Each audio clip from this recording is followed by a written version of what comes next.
माननीय सभापति महोदय, मैं आज इस सदन के माध्यम से एक अत्यंत गंभीर और चिंताजनक विषय की ओर सरकार का ध्यान आकर्षित करना चाहता हूं।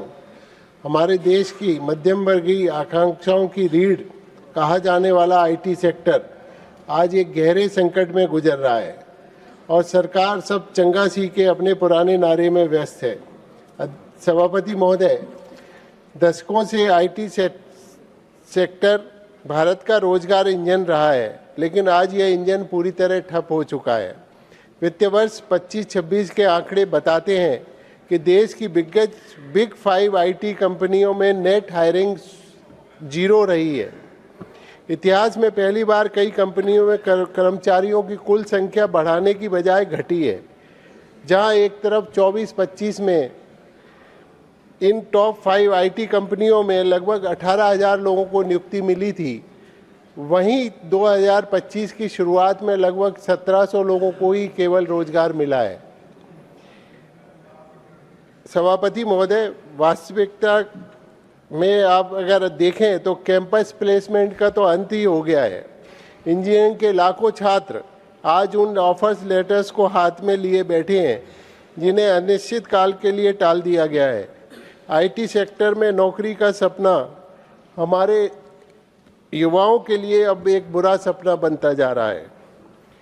जेनरेटिव एआई और एजेंटिक एआई अब भविष्य का खतरा नहीं बल्कि वर्तमान की सच्चाई है।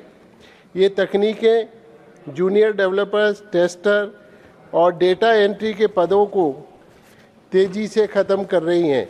रिपोर्टों के अनुसार एआई की उत्पादकता बढ़ने से कंपनियां अब 25% कम लोगों के साथ काम कर रही हैं। इसके साथ ही साथ वेतन में भी, जहां शहरों में रहने का खर्च आसमान छू रहा है सभापति महोदय, वहीं पिछले 10 सालों में आईटी सेक्टर में सैलरी स्ट्रक्चर वही का वही बना हुआ है। सभापति महोदय, मेरे सरकार से सीधे सवाल है, हमारे एंट्री लेवल और मिड लेवल इंजीनियर्स को बचाने के लिए कोई पॉलिसी या फंड है? कहाँ है?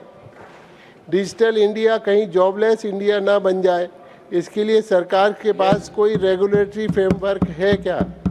उन लाखों इंजीनियरों के लिए सरकार क्या कर रही है जिनकी डिग्रियां आज एआई के दौर में बेकार साबित हो रही हैं? सभापति महोदय, हम अपने युवाओं को केवल डिजिटल इंडिया के नारों से नहीं पाल सकते, उनकी नौकरियां एआई द्वारा छीनी जा रही हैं। हम मांग करते हैं कि सरकार रोजगार पर एआई के प्रभाव पर एक वाइट पेपर जारी करे और हमारे तकनीकी कार्यबल को बचाने के लिए ठोस योजना पेश करे। धन्यवाद।